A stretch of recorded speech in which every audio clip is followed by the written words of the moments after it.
Wala hong problema yon. Pero I will just end this point, Mr. President, and ask Her Honor to read line 27, which is on page 3. Line 27 lang po hanggang 30 kasi marami namang nakabura doon eh. Let's put it on record. The gentlelady would like me to read it. So, page 3, lines 27 to 30. Nyo, tama ho ba ako? Tama po, Mr. President. So, anong binasa nyo? The promissory note shall be secured. So, we are talking about a situation where there is a promissory note involved. Kahit sari-sari store ka, kahit anong negosyo mo, at some point, somebody has to pay the bills. So, ang law natin as it stands may promissory note, but the proposed amendment of the sponsor is provided that no promissory note shall be required of indigent patients who have been endorsed by the Medical Social Services Office of the hospital, medical clinic, or any similar facility to the Department of Social Welfare and Development. Provided further that those patients who are partially recovered shall sign a waiver undertaking that they are assuming the risk of the consequences for requesting for discharge despite having not fully recovered. So ang question po natin sa sponsor natin, magkano po ang impact nito sa ating private hospitals na wala ng promissory note? Magkano ba ang normal? Her Honor can answer in any way she would like based on the data that she has. Ilan ba ang indigent patients natin na pumapasok sa DOH hospitals? Because for now, pag DOH hospital, sabi ng DOH at ng PhilHealth, wala nang babayaran. Yun ang zero balance billing. ZBB. Zero, I was gonna say zero sum, parang iba namang concept yun. Zero balance billing, ZBB. So yan ang DOH hospitals. And then, na-cover na ba yung LGU hospitals? Hindi pa. Okay, so yung question natin when this was first brought up, I think we were deliberating the budget. Alam ni Senate President yan kasi siya yung chairman ng ating Committee on Finance. Yung question is, paano naman yung mga LGU hospitals? Kasi if you are a patient, you do not even distinguish between a DOH hospital and an LGU hospital. Basta you will go to a hospital that is near you and that can take care of you. So hirap na hirap yung mga mayor na masabi sa pasyente na, ay hindi ka namin covered kasi hindi kami DOH. LGU, yung pasyente, ha? Ha? They do not understand that distinction because in their mind, this is a public hospital. Sabi, ZBB. So later on, nag-clarify ang DOH na DOH hospitals lang. And then now, my understanding is they are piloting some LGU hospitals. I might have some numbers. I will also be happy to share what I have, but I believe it is incumbent upon the sponsor who is now proposing na wala ng promissory note kasi sino ang sasagot nito? Ang concern ko is we are partners, public and private institutions are partners in delivering health service in this country. So we do not want to see these private hospitals shut down because wala na hong magbabayad ng kanilang mga bills. I don't know if there are arrangements that have been made already prior to the passage of this bill to ensure that these private hospitals will be paid. Because even the LGU hospitals, nandun pa lang tayo sa dry run or pilot testing. So I give the floor to Her Honor to enlighten us because I would love to be able to support the needs of the indigent patients, but I also don't want the private hospitals to close. Thank you, Mr. President. Of course, I also share that particular concern of the gentlelady from Taguigan Pateros. As to her first question, kung magkano lahat-lahat ang magiging financial implications sa mga ospital kung maipasa natin itong batas na ito. Unfortunately, there's no concrete data of the universe of that amount, but at the very least, pwede nating sabihin na variable yung fees, no? The fees range from as low as 50,000 pesos to 1 million pesos per patient. Depende sa kaso. Then of course, we would need to multiply that to come up with the range, multiply that with yung pangalawang tanong ng gentle lady kung ilan lahat yung mga indigent patients ang hindi nakakasettle ng bills nila under the current system. And before I go to ano yung kapalit ng current system proposed in this bill, I would just like to note, Mr. President, na because of this concern being raised by the gentle lady, kaya alam ko rin po na Senator Joel will also propose amendments in terms of transparency of billing and charges dahil sa cost variability na ito. Alright, then dako na po ako, Mr. President, sa kung hindi na magpapatuloy yung kasalukuyang promissory note system, ano naman ang kahit papaanong mga garantya o reassurance sa mga ospital na they will be eventually paid. The bill proposes at least 5 which may be used either singly or in combination with each other. So the promissory note or yung katumbas ng promissory note shall be secured by any or a combination of the following: a mortgage over real or personal property of the patient, a relative, or a co-maker. B, a guarantee of a co-maker who shall be jointly and severally liable. C, a deed of assignment. Dito importante, Mr. President, gentle lady, yung papel ng mga government financial institutions. A deed of assignment of the loan proceeds or benefits entitlement from the Social Security system or the government service insurance system in case the patient is an active member thereof. D, a guarantee letter from the Philippine Charity Sweepstakes Office, and in the case nga po of indigent and financially incapacitated patients, a guarantee letter from the Department of Social Welfare and Development or the Department of Health. So, at least in the interim, Mr. President, between when dapat ma-discharge na yung indigent patient kahit may balanse pa siya sa bill and the time na mako-compensate nga yung ospital, ito po yung nakitang mga kapalit na mala promissory note o garansya para sa kanila, Mr. President. Mr. President, perhaps the sponsor can enlighten me because, with all due respect, yung binasa niyo po is Section 2, which states the promissory note shall be secured by any or a combination of the following. Yun ang binasa nyo.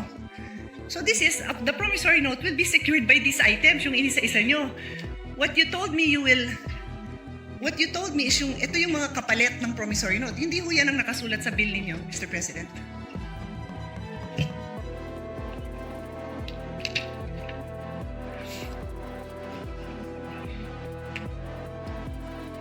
No, Mr. President, it will be a different system.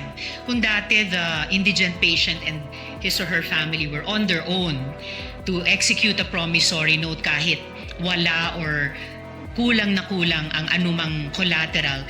Here, there is a promissory note in their name but backed up not by them by their loan sum, pero itong mga social protection and government financial institutions natin. And without leaving this topic, if the gentle lady wishes to pursue it, just relating to an earlier question of hers, in terms of proxy data, yung tinatanong po nila na magkano magiging cost implications, lalo na sa mga private hospitals, kung maipasa yung batas na ito. So babalikan, sorry, just so for clarity lang, Yes. binabalikan niyo yung unang question ko kasi yung question natin ngayon is your response to me. Yes. So which one first? Because Sabi ko po, Mr. President, na without leaving this topic, just para hindi So, ko balikan natin malimutan. yung sa numbers. Yes, Okay, I just sure. want to add Okay.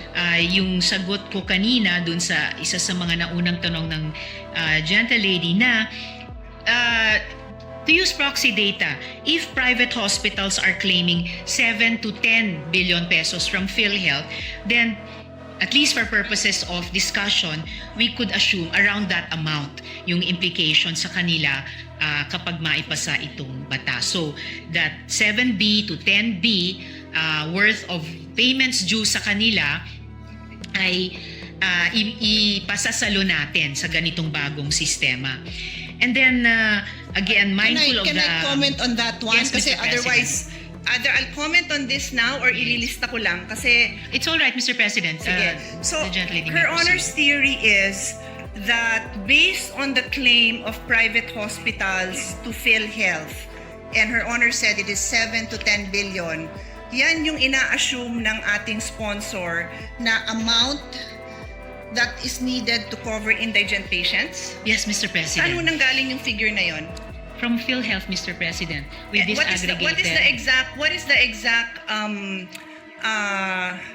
line item for that? Because I've sponsored the budget of PhilHealth and maraming hinihingi ang PhilHealth.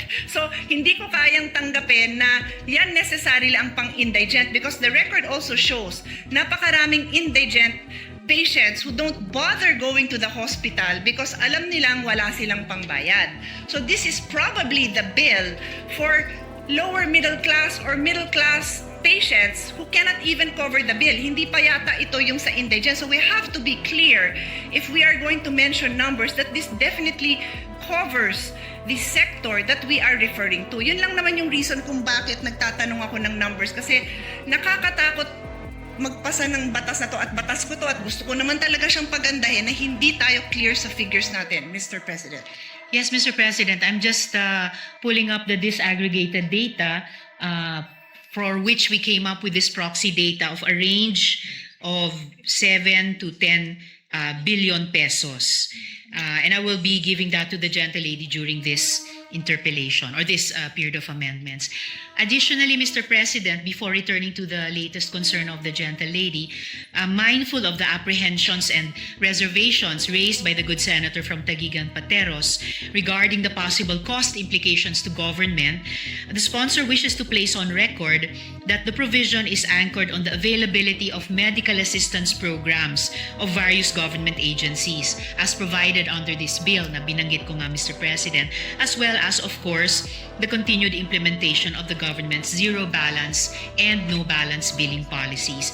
And in line with this, the sponsor is likewise inclined to accept the proposed amendment of the good senator from Taguig when she proposes it, requiring the Department of Health to establish the criteria for indigency and the requirements necessary to qualify for the said exemption at a later time, Mr. President.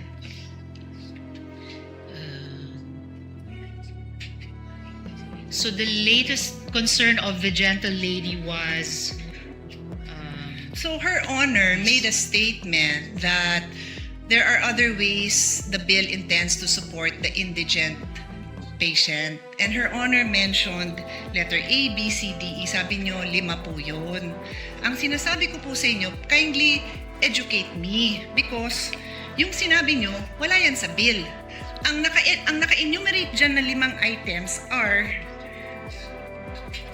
it says the promissory note will be secured by any of the following. So may promissory note pa rin. So Her Honor is simply addressing dalawang sitwasyon natin. Sino ang kailangan magbigay ng promissory note at based dun sa dito sa amendment nyo, the indigents will no longer be required to execute a promissory note. Tapos dinagdag nyo, pero ito yung mga pwede nilang gawin. Wala nga ho yun. Yung sinabi nyo, wala sa bill nyo.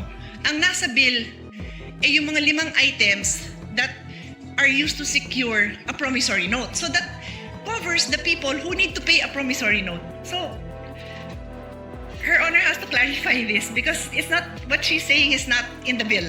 actually, Mr. President, it is in the bill. In fact, in answering this question, nag-take off po ako dun sa page 3, line 17, section 2, na kinwote ng gentlelady from Taguigan Pateros. And kaya tinalakay ko po yun na in lieu of the current promissory note system, it's still called the promissory note here, pero hindi na po yung solong mga collateral o ano pa mang meager resources na meron yung indigent patient or family ang magsisecure niyan. Ang magbaback up na po nun ay yung mga social protection agencies at saka government financial institutions natin tulad ng SSS, GSIS, PCSO, DSWD, DOH. So in effect, Can Your the Honor promissory specific- note, if I may just complete Yeah, sure. this last sentence, the promissory note will no longer be issued buy their lonesome nga po ng indigent patient and family, then bahala na sila sa buhay nila kung paano i-honor. In a way, it will be for the benefit of the hospital na mayroong hindi yung mahirap na iyon, pero may government institutions na nagsisiguro sa kanila na you will be paid, Mr. President.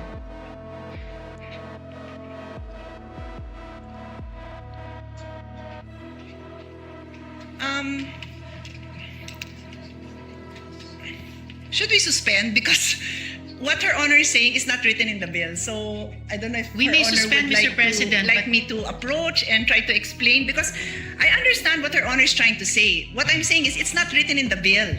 Mr. You President, can we ask may your suspend. staff because it's not written in the bill. We may suspend, Mr. President, but it is actually written in the bill, and I was Kindly read quoting it. the Kindly gentle read it. lady Kindly read it when I into the responded to her record. question. Then read it into the record, because yung binanggit niyong 5 items, nandyan nakasulat yan.